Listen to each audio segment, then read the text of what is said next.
The stream. I don't know what's going on with the stream. Once again, welcome back to Sports Talk with Kerry Wehmeyer show. If you can hear me, let me know in the chat room. So because we need to know immediately, because we need to see if we have sound.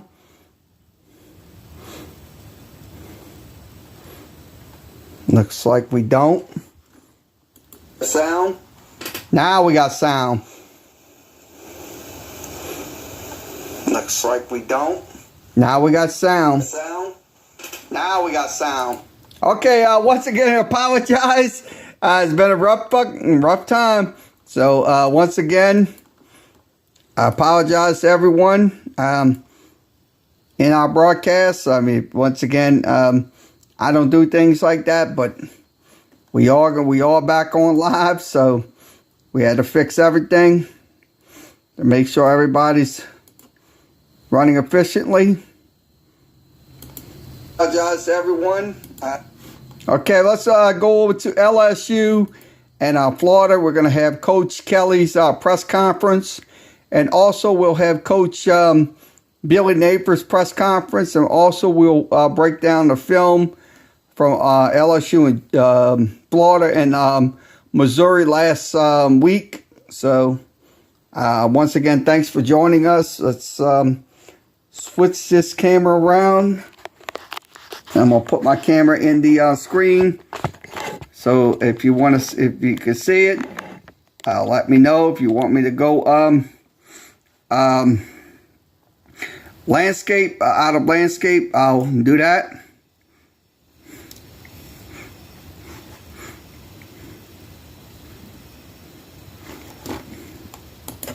But some days are different. We'll start off with a quick look back over the weekend, which was not certainly a weekend that I'm anxious to look back at, but you have to take the good with the bad, and certainly that was not anything that we want to put up there as a performance to be duplicated. But the fact of the matter is, Tennessee played well. We did not start very well. Our attention to detail, the fundamentals, clearly has to get better. We've got to coach our team better. If you look at it, it's in its entirety. A number of little things here and there. We certainly can't start the way we did, as I mentioned, in terms of spotting a really good team, 10 points.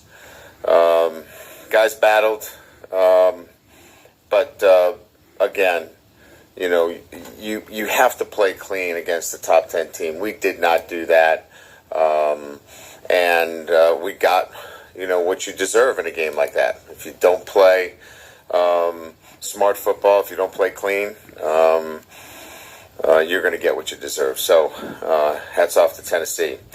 The great part about it is you get to flip the script and get back to work, which we do that today, and get ready for a trip to Gainesville and a very difficult place to play on the road, and playing Florida, a team that also picked up a good win last week against Missouri, and both first-year head coaches, certainly looking for consistency with their team. This is a really talented football team on offense. Clearly have an outstanding quarterback, and very similar to Hendon Hooker that we saw this weekend. Great size, strong arm. And is very dangerous. So a skilled quarterback, outstanding running backs, Johnson and Etienne, both game breakers. The strength to me on this Florida team is the offensive line.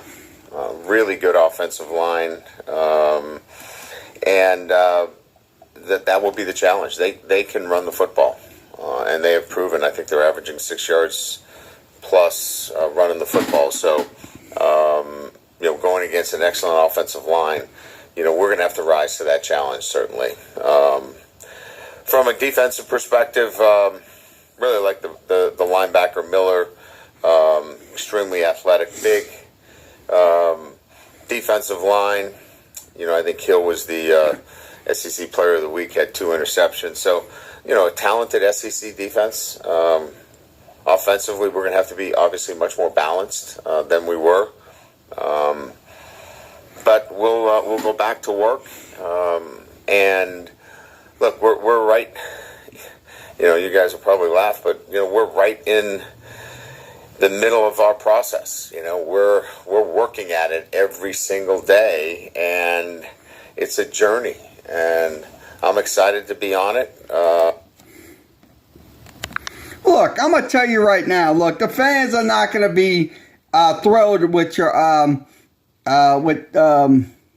them saying that it's a journey and all that. No, they're expecting wins. They're not expecting, it's a journey. Oh, it's a journey. No, they're not. They're not expecting that. I mean, you got to do better. This program is an elite program.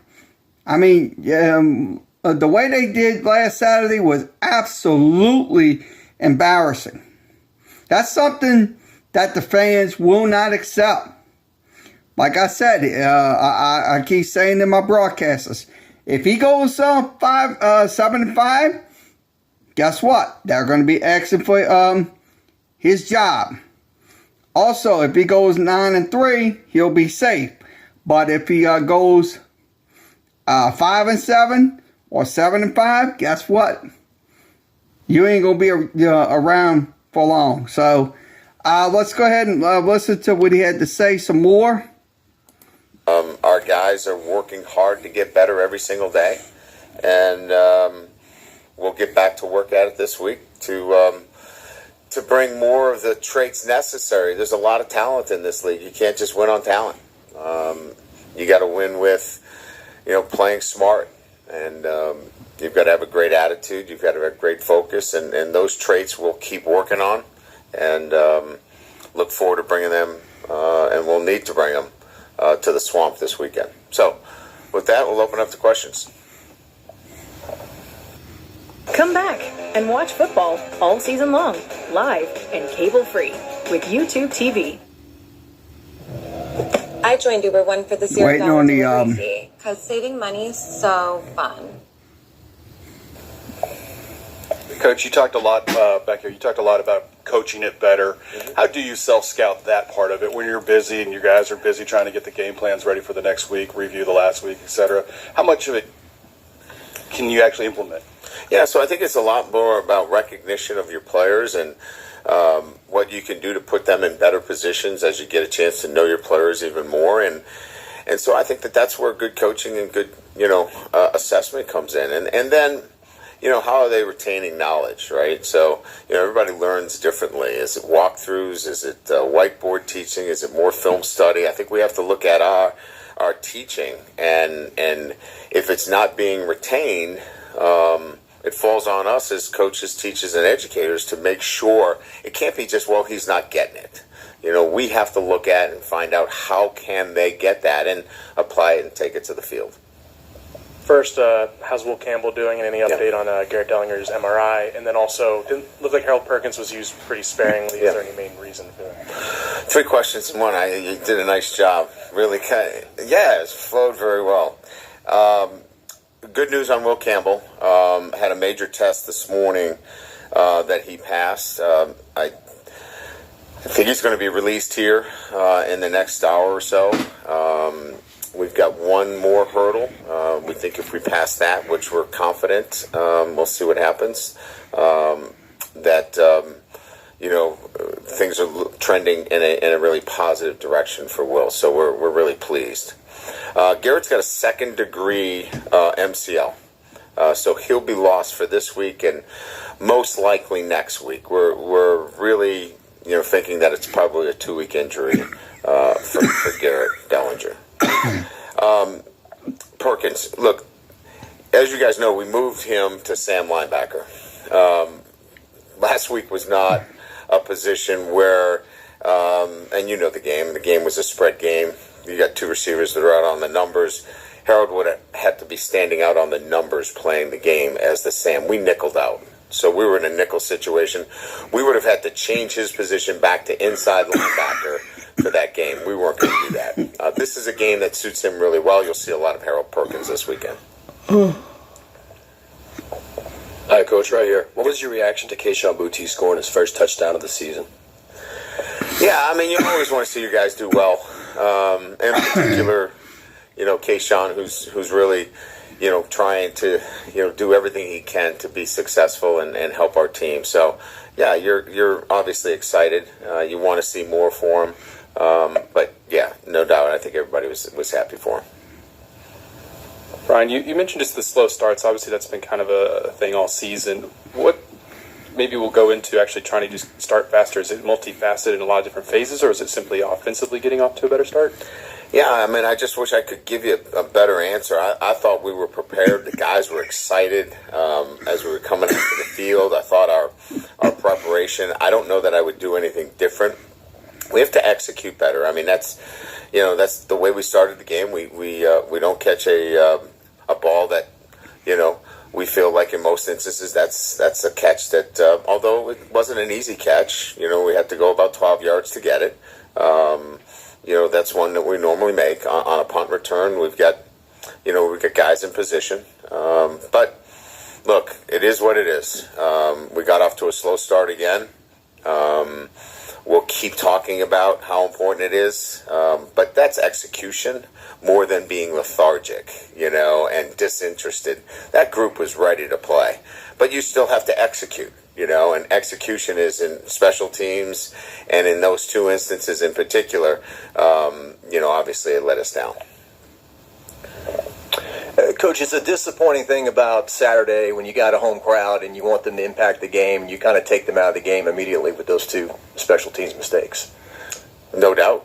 I think I talked to our team about it. I said, listen, one of the advantages we have is we've got a home crowd here, so let's get them working for you. But again, this is a process for our guys. We're learning. They're understanding that they have to bring more than just talent to the field, and we'll keep working at it. And what we have to do better is we have to be more purposeful, more intentional, and we'll keep working at it during the week. Coach, down here, as far as the offense is concerned, I know you said on Saturday no one's walking through the door. I think that was your comment. Can you run more read option? Or are you afraid to have the quarterback run too much? What can you do to get the offense jump-started, do you think? Well, I mean, look, you watched the game as well as I did. Where were the problem areas? The problem areas is we moved the football between the 20s, but we didn't score in scoring zones. So if you really want to break it down, we have to be critically analyzing key third and fourth down situations and really high red zone. So, it's not really about plays as much as it's execution in those critical moments. And so really probably spending more time during the week in those critical situations in third and fourth down, and how we can support the group in that situation as well. We've got some new players on the offensive line. Maybe we have to do some more things. Maybe we can move the pocket. Maybe we have to protect with 7. Do some things like that as well. So I think it's really more about situational offense than it is adding anything. Matter of fact, I think we probably have to take some things out because we have to execute at a higher level. And maybe less is more, and maybe that's what we have to look at. Special teams, and just kind of picking up on your drift here, is that a lot of it is execution, but special teams seems to be something different each week. Going back to my first question, is it still just a learning process of who can do what and their ability to execute what they're asked to do on special teams, or in your review, has there been a larger issue that kind of seems to be repeating itself? Well, look, I mean, the areas that are pretty clear, you watch the game, right? I mean, we got to field the football and we got to tackle in space. Those are, clearly areas that we have to be able to, get guys to perform at that level. And so Do we need to spend more time individually on things? Do we need to demand more from the individuals that are actually out there? There isn't like a whole group of other guys that are ready to play. I mean, we're playing front line. We got our starting linebackers on our punt routine, and we've got one of our best receivers returning, kickoff. So it's not like, we've got the JV team out there. These are our best guys, and we just have to stick with it and work at getting better. When we were a motorized bicycle company, they said, you'll never be more than that.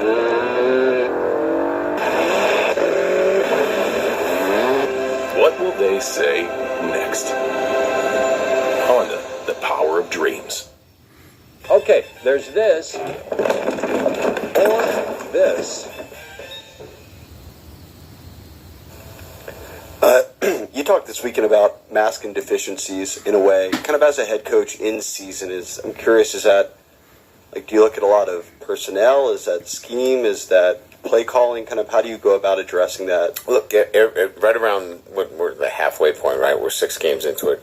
Everybody knows their strengths and weaknesses, and then everybody knows your own strengths and weaknesses, right? Because you've been self-scouted and scouted.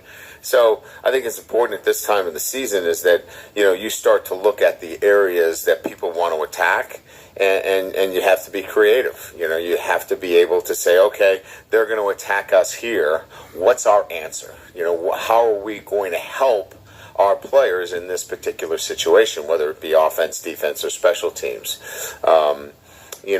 Are we better served with a 42-yard punt with a 4.6 hang time than a 58-yard punt that stretches our coverage? All of those things have to be considered across the board from an offense, defense, and special teams, and that's where you go back and look at it critically and say, how can we help our football team? Coach, this isn't a question about playing him now, but just since you got Walker Howard in the spring to now, how much has he improved? How much has he picked up on and learned since you started coaching? I'd say every day that he's with us, there's more knowledge, because I'm in the meetings with the quarterbacks, and he's got a great football knowledge. He's mentally strong. He believes he's better than every quarterback we have, which is awesome. I love that. And I don't mean that in any way other than he just has that kind of makeup, which is what you want. And he respects everybody in the room. But yeah, he's continues to develop, and we have a good feeling about him. Hey, Coach, right over here. You mentioned the 7-man protection, and that might be something you guys want to focus on, I guess, this week. Just, I know you can't dig too much into the weeds, but just, holistically, how does that look? Just as a, overview of just what. Yeah, we ran some on Saturday, and it was pretty effective. Now you're you're giving something up to get something there, right? So you really have to put a lot on your receivers. They've got to find a way to get open. And it's not a panacea, right? You can pick your spots and do a little bit of 7-man protection, but you also got to be able to get the ball out of your hands if you're being pressured, and your 6-man's got to hold up as well. But look, I guess I don't want to make too much of it other than kind of what the question was posed, is that as coaches we have to do a better job as well, and so we're going to look at everything that we can do to help our football team continue to get better. In that same vein, how have your tight ends were such a question mark going into the season? How do you think they've done, both offensively as weapons, but also in their pass block? I think in the passing game that they have been. Look, you're looking for complementary receivers within the group of receivers that we have, and they have been that. Maybe a little bit more.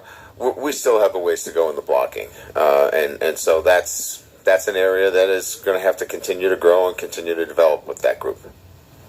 Brian, with Dellinger out, will it be Bradford, or are you going to have an open competition this week? Or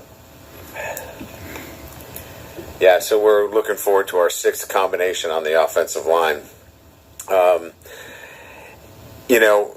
Look, I can tell you right now, as I stand here, we've got 4 guys that we know for sure, and then the rest we'll have to kind of figure out. We really like Bradford inside. We lose a lot. in terms of his physicality, when we move him out to tackle. So, the ideal situation would be to get him back inside. But we're going to have to see, how this thing plays out during the week. I wish I could give you a better answer, but that's all we got right now. Coach, after going to Auburn and dealing with that crowd noise and everything, how do you think your team handled it, and now moving forward to another place that's one of the loudest in the country? Yeah, I think we'll be okay. I mean, I think crowd noise has been okay for us. We seem to be a little bit more focused and locked in when we get that. You hate to talk in terms of when you turn the music on and you get real loud, the guys pay attention more. But the fact of the matter is, they did a nice job in their preparation for Auburn, and they're going to have to do that here for Florida, because you're right. I mean, it's a crazy environment, and they're going to have to be locked in this week. Start selling online with Shopify, the e-commerce platform that's trusted by millions. Stupid commercials. Kind of to your opening stanza there, just are you where you thought you might be? And what do you say to a team after a loss like that? That gives them hope, I guess, going forward, but isn't too demoralizing.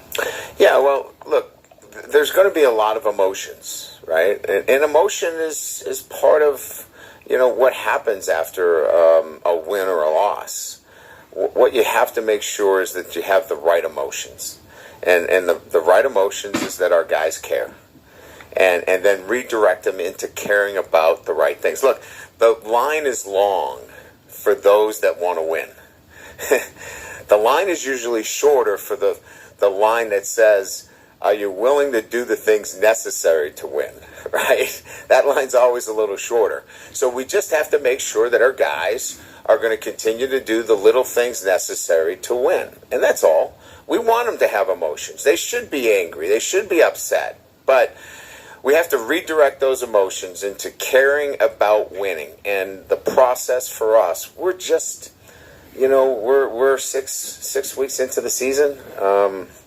This process is a process. And I know that's going to be a terrible quote for everybody. But that's the reality of it. And I'm okay with that. And we'll continue to work on, getting to where we need to get to. To that end, are you, obviously you can't know everything when you take the job, but are you about where you thought you would be? When you finally discovered the positives and the shortcomings that you had as a program dealing with trying to get it back to a championship level? Well, look, let's be honest. I mean, I really didn't know the roster until I got a chance to examine the roster. And so I got a glimpse of it during the bowl prep and then saw where we were at and knew that, okay, we got some work to do. And all I then really cared about is that the guys wanted to do the work necessary. And they have. They have. And we're going to have some more good days, and we're going to have some more bad days. This isn't the first time that I'm going to have to stand in front of you, and we're going to have to answer a lot of questions about why didn't we do this and why. And that is all part of this, and I should have to. But the fact of the matter is, we're in the middle of teaching guys new habits, a new way of thinking, a new way of doing things, and they want to do it. But it's hard, but they're committed to doing it. Ryan, you mentioned just Florida's offensive line, the run game. Yeah. Obviously, gave up over 200 yards rushing against Tennessee. Do you have any level of concern with what these, or something you need to change on run defense after a game like that heading into Florida?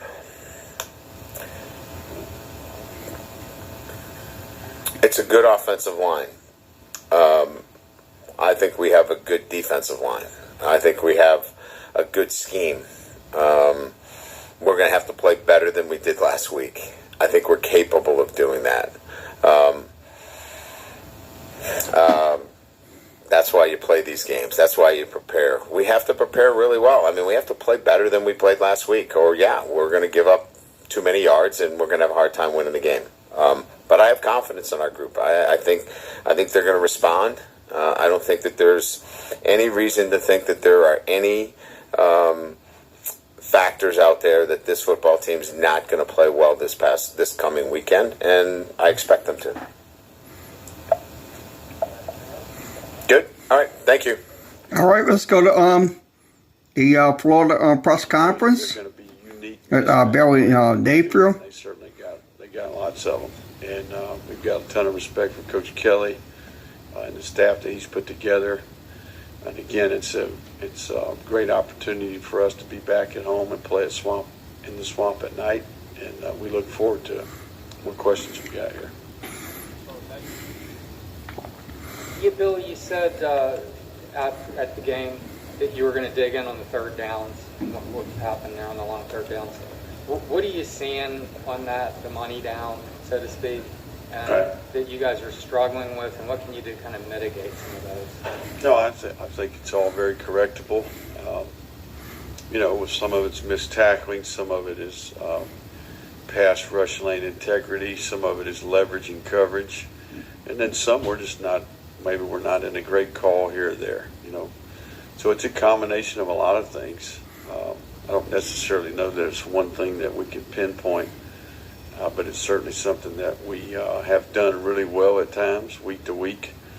And Saturday was an area where we struggled a little bit. So we'll go back to work there and evaluate it objectively and try to put our players in better position and then try to get the players to execute much better. His level of frustration when those things happen? No, anytime it's third and long, if you know the numbers you're anticipating, you got a good percentage chance to win. But I also know that, it comes down to execution, right?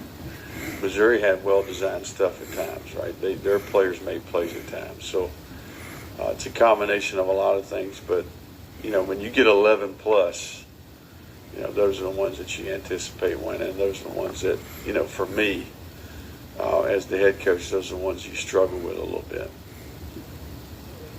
You're going to face a quarterback who's really good getting outside the tackles and creating a problem for your guys in the secondary where they come up and tackle him or let him run. How do you set the edge? Because that's been a problem with all the running quarterbacks so far. It's a great question, and it's one of the very specific things about this game. When you talk about, the dilemma that you have relative to the amount of skill players that they have. At receiver, they've got some dynamic players, both inside and outside.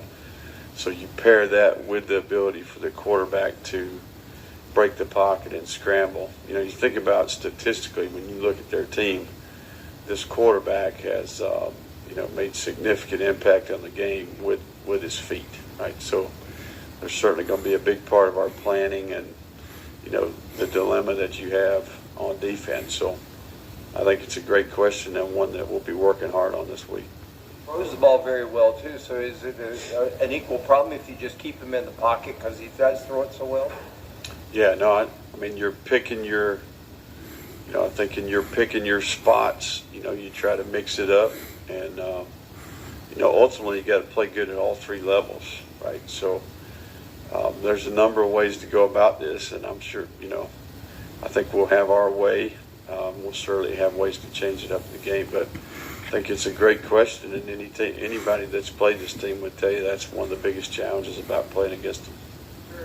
Best running backs are from the state of Louisiana. You sense any extra from them, and what does it say about the state? You were in it for a long time, producing quality running backs like that.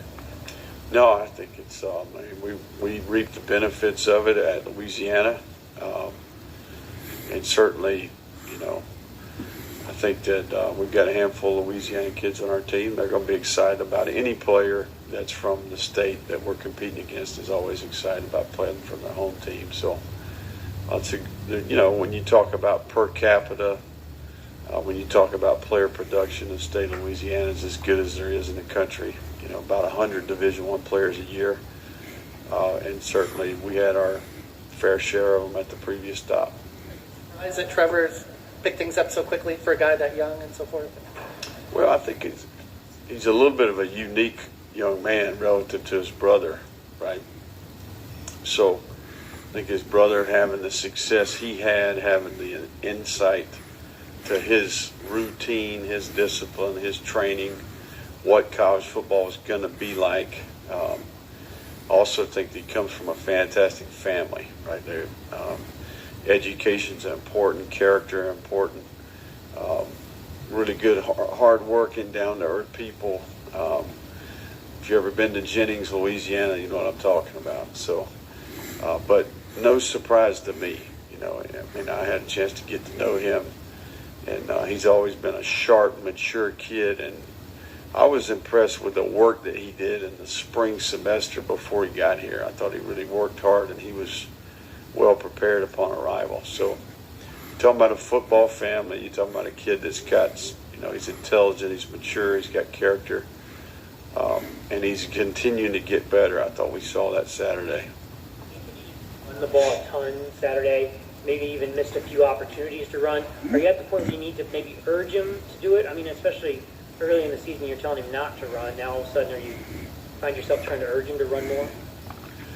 Well, I don't necessarily know that any of that's accurate, but I do think that he's using his instincts and his judgment, you know, relative to when it's right to run, when it's not. You know, and I think when you're a passer and it's a passing down, you know, that's when there's some decisions to be made. And I thought in the game Saturday he did a good job. You know, the 4th and 2 was a good example of that. I thought the 3rd and 5 or 6 on the left hash where he broke the pocket to the right. You know, I think there's some calculated risk relative to when to take chances, when to not. And I think here as of late, he's been making more good ones than bad ones. The passing game lately and just kind of the progression over 6 weeks and where that's at now? Good and bad. You know, I think we do it really well at times, and I think there's a lot of times we can do it better. You know, so I think we're working toward more consistency. And, you know, a lot of things contribute to throwing the ball. You know, I think you're seeing a trend in the NFL right now. If you just look at Sunday and look at the statistics of all the, you know, the quarterbacks in the NFL, you got to protect the passer, right? Then you got to have precision in the routes. If it's zone, you got to be spaced the floor correctly. If it's man, you got to separate. You got to get open. I mean, there's tons of variables here. So I think, you know, much like a lot of parts of our team, we've done things well at times, and then we've struggled at times. So I do think it's an area we work hard on, and we'll continue to get better at as we go forward. How do you kind of coach mental toughness? That's something you talked about on Saturday, helping with the close games. How do you coach that and the offseason and everything to develop that? I think that you're talking about relative to close games. Is that what you're saying? Yeah. I think your off-season program is where you create these intangibles. You know what I mean? I think you're intentional about, what I say is it's design difficulty, right? Everything that we do from a training perspective is both physically and mentally. We're trying to design difficulty for the players. You know, it's the only way that you can create growth is to go make it hard. Harder is better, right? So I think we work hard and try to do that throughout the off-season program. And I think specifically when it comes to game day, I think the football component comes in there, you know, relative to if the players have a good understanding of what's happening, why it's happening, what went wrong, what went well. I think that's where your in-game adjustment process is important. How you review this series, you anticipate what's next. Excuse me. A language that your players speak. You know, so sometimes if players don't understand what's happening, there's a little bit more anxiety. But if you can come off the field and you can say, hey, you know, we need to redirect the protection there. We get our back out. Therefore, we got all 3 levels in the route. We got a better chance. And then it's just they know, hey, we can fix that, right? So there's a little bit more poise. There's a little bit more focus on the technical part. You know, I think you gotta keep it technical. And you gotta have good coaches, and you gotta have players that understand what's happening on game day. By Saturday, what was going on with that? Got a little banged up late in practice on Wednesday. nothing major there. He'll be kind of a work in progress this week, but re-aggravated an injury from the past and one that made him unavailable for the game. This position for you that you'll be going up against a first-year SEC head coach, does that present any unique challenges in terms of preparation compared to previous games? No, I think it's a little bit smaller body of work, relative to the evidence. You look at the play callers on both sides of the ball relative to Cincinnati, relative to Kansas City Chiefs, Kentucky, Notre Dame. I mean, we spend lots of time on this independent of this week.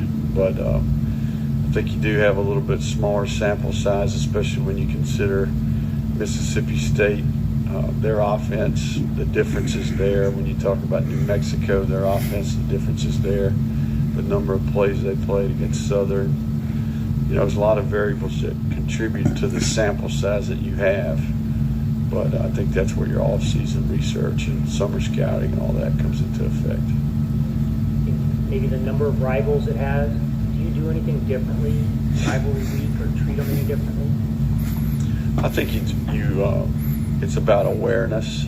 I think you, in conversation in front of the team, I think that it's important that you educate the players a little bit about that. I think we're fortunate that we've got some Gators in the building, that have a pulse. Certainly, this one is, we got a lot of Louisiana ties in the building as well. So I think there's some awareness here, and these kids they follow college football, right? So they know this is a big game. Those Louisiana ties.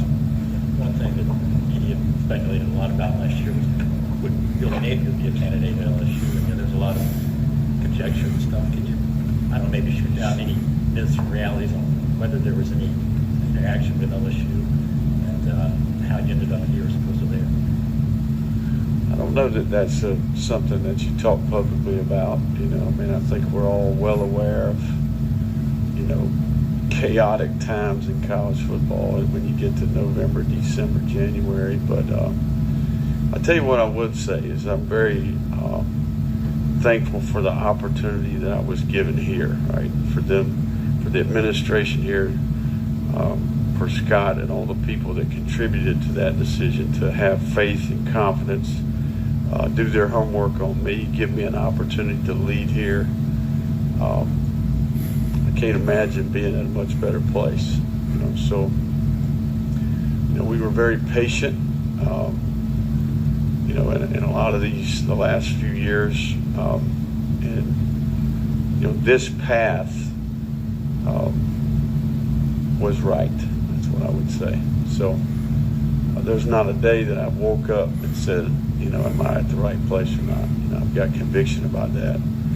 And the more I'm here, every day that I'm here, the more I'm confident about what we can accomplish here. So it's a blessing to be at the University of Florida and represent such a great place. Follow up on what Jake was asking. What's your assessment of the offense as a whole compared to where you hoped it would be at this point? I think we've got some good. I think we got a pretty good highlight tape we can put together. I'd like to have a little bit more consistency.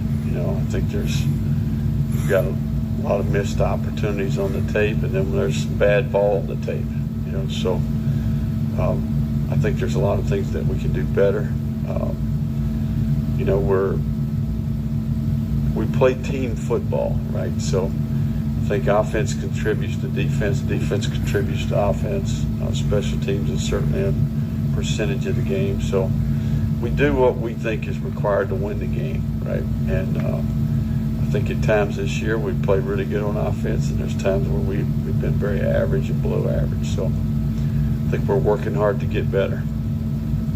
Grade for the Gators, no incompletes. I'm not into grades. I'm into winning. You're not into grades, you're what? Winning. Billy, you're 4-2 right now, and could easily be 6-0, or even 1-5 right now. How do you impress on these guys that, okay, go back and look at this, and we're in each game in 5 of the 6 games, we're a handful of plays one way or the other from being at one end of the spectrum or the other. No, I think that's a great assessment of where we're at. You know, so I think there's a lot of days you wake up and you're thinking, man, I'm glad we're 4-2. You know, but you also think about the potential, and we're a very capable team. We've been in the fight every single week. I heard a coach say one time that you're always really close to being a very good team, and you're always really close to being a very bad team. And that describes our team in a lot of ways, right? I think where we're at, I think that we have a very capable group, right? What I'm hopeful that we see here is we start to minimize error a little bit better. We start to be more efficient. We start to believe a little bit more. I think our practice habits are improving. I think that the chemistry and the morale of the group is improving. So, you know, when there's no easy outs in this league, we got a tough slate ahead of us. Complete focus on this LSU game and what we need to do to position the team to win this one. The balance on offense right now, because it seems like there's been some big passing games, and that's the big run games, and vice versa. I mean, how much? Yeah, and I think every possession in the game, every matchup week to week, you do what you think you need to do for the team to win, right? So we'll continue to do that. Anthony on Saturday mentioned that he was starting to feel a lot more comfortable, maybe even taking favor to some of the shot plays you guys have designed. How much does that benefit your offense specifically with the way that you guys like to run the ball and just maybe even be able to take the top off of the defense if you can really start to get comfortable within those? Yeah, we're getting there. You know, I mean, I think it's, we like to rush the ball effectively. We like to throw completions, right? We like to execute at a high rate on conversion downs. We like to create explosive plays. We like to score touchdowns in the red area. We like to play turnover free and penalty free football, right? I mean, that's how you win games. We've done some of those at times, and we need to do them better at times. So just keep working. You're a fan? Say that again. It's Tom Petty weekend. Absolutely, I'm a fan. Kidding me? Heartbreakers, man. You kidding me? Long lists. I got Pandora in my office. Sure, feel free to come check it out one day. All right, guys. Thank you all. Okay, we're gonna do a film study of Florida when we switch this out. Okay, let's go over to the film. I'm going to break down the film here. Loving the place. Thanks. Nice, right? But what's with all the creepy characters? Oh, that. They got that done and nearly stole. Okay, let's go to a play. We're going to run a play here. We're going to start with our first play. Man on this defense does a good job.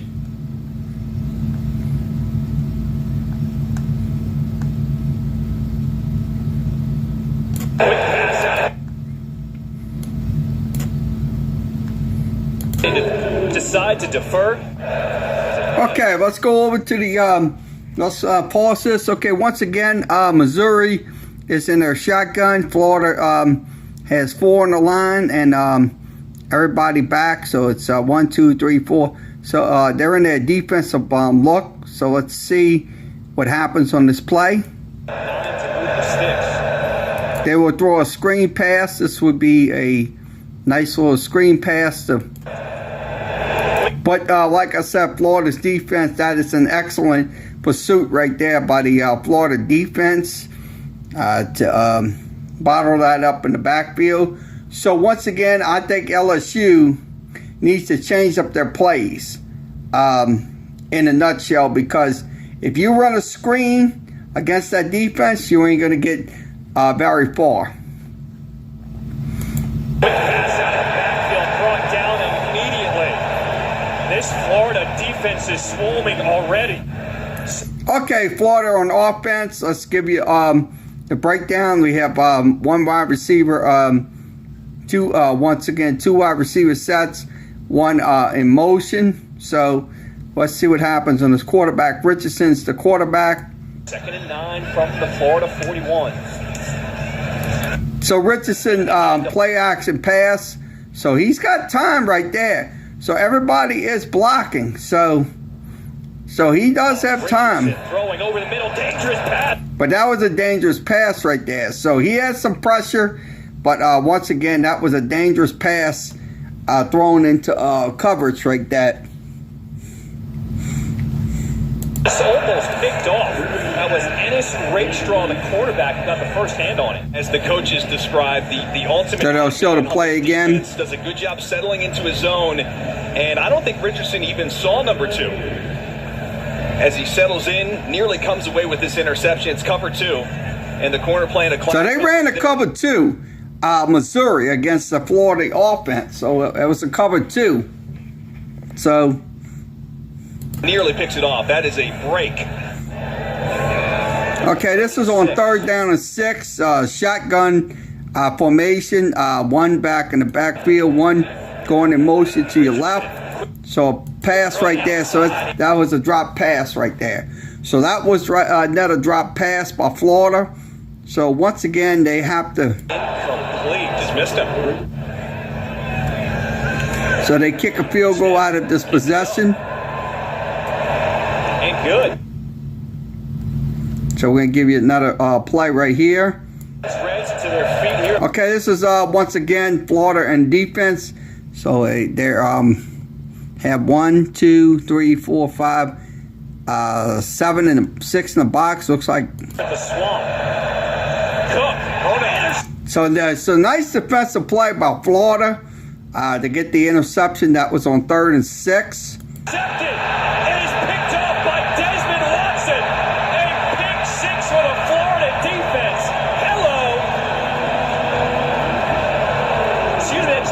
So let's go to another play. We'll give you another offensive play. Size 50 pants, a 4X jersey. Pete, the hole just opens up the middle. So nice little holes they gave for that the running back for Missouri. So he gets a big gain out of that run. Inside the red zone, Nathaniel Pete has been the only offense for Missouri today. Nah, this thing keeps buffering. Hold on.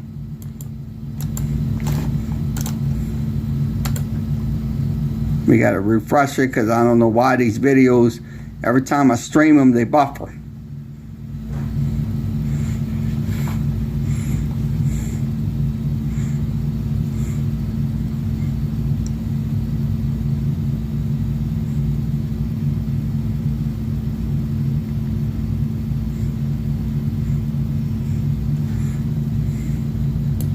Okay, we're going to go over to another play. Okay, this is a run play. Oh, my. Isaiah McGuire blows that one up in the backfield. Hey, give a lot of credit to that Missouri front. They just got gashed for a big gain. So 3rd and long for Florida. So 3rd and long, 3rd and 13. For 5 today on 3rd downs. Richardson will... So Richardson will run. So he'll run to the left side and get some of the positive yards back, but not much. And will just barely get back to the 30. Mahalik is now on to attempt a... So they kick a field goal here. Kick is up. No good. No good. Let's see if he does come back. Okay, once again, Missouri back in their shotgun formation. They have wide receivers... 4 wide receivers sets, so it's two to the left and 2 to the right, so it's 4 wide receivers. His next drive, 3rd and 8 for Missouri. Cook pump fakes in trouble, rolling out, will dump it down short. So once again he gets caught in the backfield. So good defensive play by Florida to get a 4th down call. Schrader is stopped short of the marker. As a role model and someone he looks up. Okay, shotgun formation for Florida. 1 back in the backfield, so wide receivers 1, 2 to your right, and your tight ends right in this area. So it's a really sweet story, and One going in motion. Getting to talk to his mom, LaShonda. So earlier. run play right there for Florida. And that's number 7 getting the carry. So once again, you have to cover this guy at all times because he will get big yardage out of those runs. Etienne across midfield, eventually pushed out of bounds. Lauren, thank you for that amazing story. 4th and 2. Okay, 4th down and 2. So let's give you the rundown. Quarterback shotgun formation. Richardson can step up, and he does. So Richardson, look, Richardson, I'm going to tell you, Richardson is a dual threat quarterback. So once again, you have to find a way to stop him. Because you don't stop him, he will run all day long. He'll get the yards with his legs. Pick up the first down, still on his feet, daylight ahead, makes a cut at the 5, brought down at the 3. Good decision. This was the 4th and 2 play. So this was on 4th and 2 right here. Nothing there, nothing over the middle. He feels. So we're going to run one more play. So I'm going to run the last play. I'm going to run the last play on the screen. I'm going to give you. Is this one run play right here? On the ground with Johnson. He's got some blocks. Making another cut. So another running game right there for. So they're going to run the ball. Definitely run the ball at you at times, and also they're going to throw the ball. So they'll do a little bit of both in those possessions. So once again, that is the inside look at Florida State's offense and defense. Okay, once again, this concludes today's Sports Talk with Kerry Wehmeyer show. We'll be back on tomorrow for Tulane and I think it's going to be Cincinnati. It'll be this weekend. So once again, everybody have a good rest of your Monday night, and we'll see you again tomorrow.